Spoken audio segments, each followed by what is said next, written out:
Gesui, lovely morning to you. This is the third and final video for chapter number 3:1 of Deuteronomy, book of second law.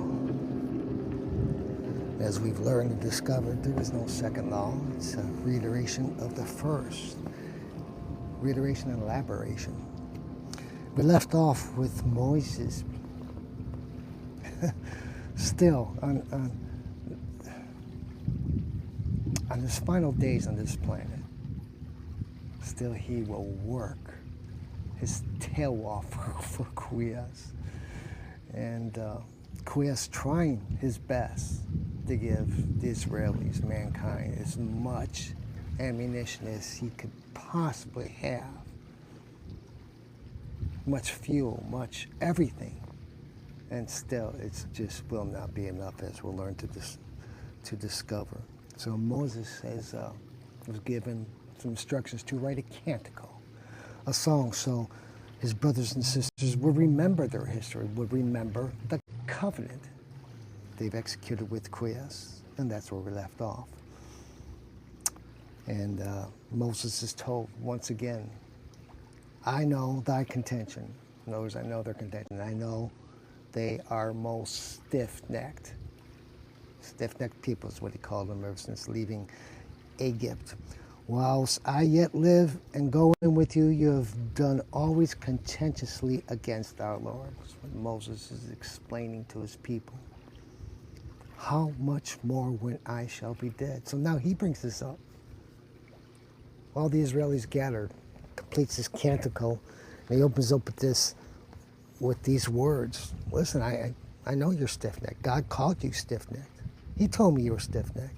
You've proven yourselves to be stiff-necked. And while I'm on this earth for a few days more, a couple weeks more, I know you are going to execute an egregious sin. I know you are going to go against everything we have established here today. You will ruin this. This is what he's telling his brothers and sisters. What a prophecy. And what did they say? No, never. We're loyal to the end. We're honest. Kind of like St. Peter de Jesus, huh? And he tells them he knows how stiff-necked they are now. The secrets that's going inside their heads, inside their own tabernacles. And so he discloses, how much more will, when I die, how much more will this come out?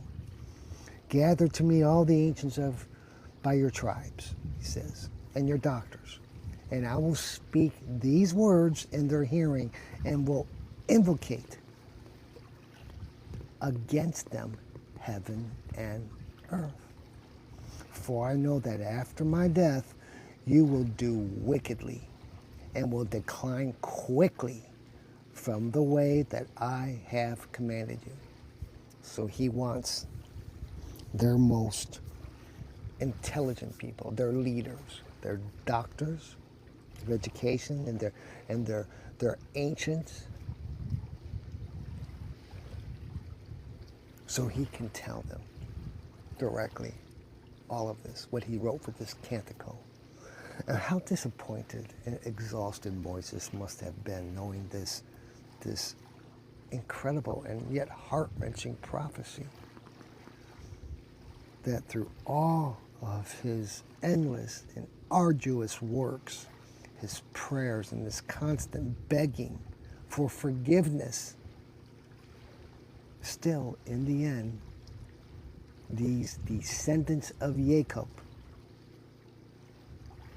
all of this will mean nothing to them. Nothing to them because they are stiff-necked, obstinate. So Moses forewarns them, yeah, I know this is going to happen. And guess what? And evils shall come upon you in the later times, when you shall do evil in the sight of our Lord, to provoke him by the works of your own hands. What does he mean by this? By these gods they're going to make out of wood and stone. Moses, therefore, spoke in the hearing of the whole assembly of Israel all the words of this marvelous canticle that he wrote, this song, and he finished it. Finished it as his last task as a man here on earth. He finished it to the end.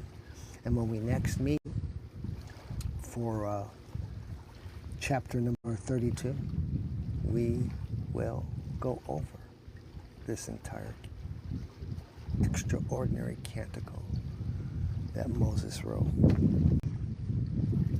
In English, it's kind of, well, it's not kind of, it is. It's awkward. The original language must, with the Hebrew, ancient Hebrew, it must have been just stellar. It had to have been because there were rhymes in it, there was a flow to it, there was a rhythm to it, so they would repeat it so even the children would learn it.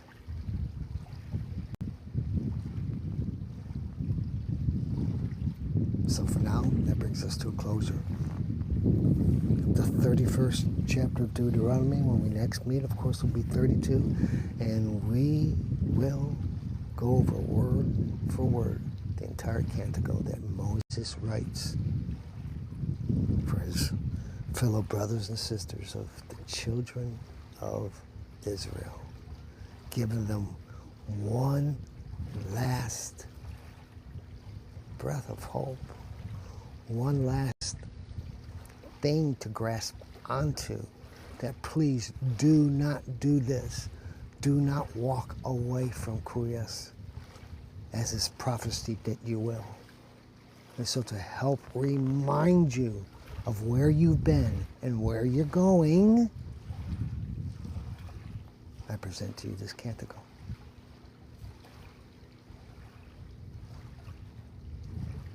Kind of picture where you are today in this earth.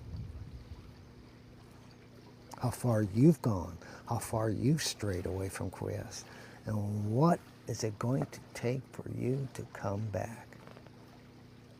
So whether you know it or not, you began as a spirit, very closely connected to Kriyas before he rewarded you with this temple you now carry, this human body.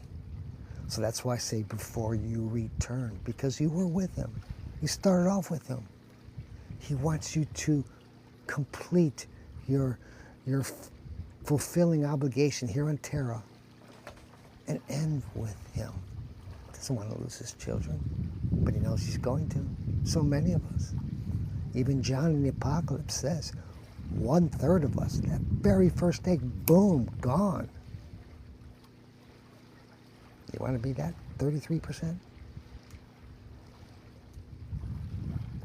Stick with us and we'll show you how not to. Pax Vobis until next we meet.